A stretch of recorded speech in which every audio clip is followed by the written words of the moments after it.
Oo, tapos na namin. Oh, yan. Yan ang kinalabasan ng trabaho kanain namin. Ngayon, aabangan na lang naman natin ang paglalagay ng bubuyog, yung honeybee. Kasi sisip-sipin niya yung bulaklak.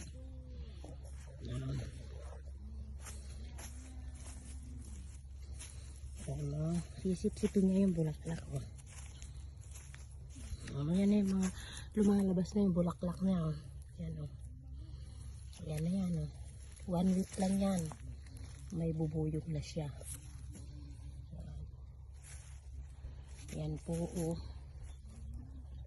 Yan 5 house na malalaki yan. Na yun ang tinanim namin dito sa 5 house na malalaki is 20,500.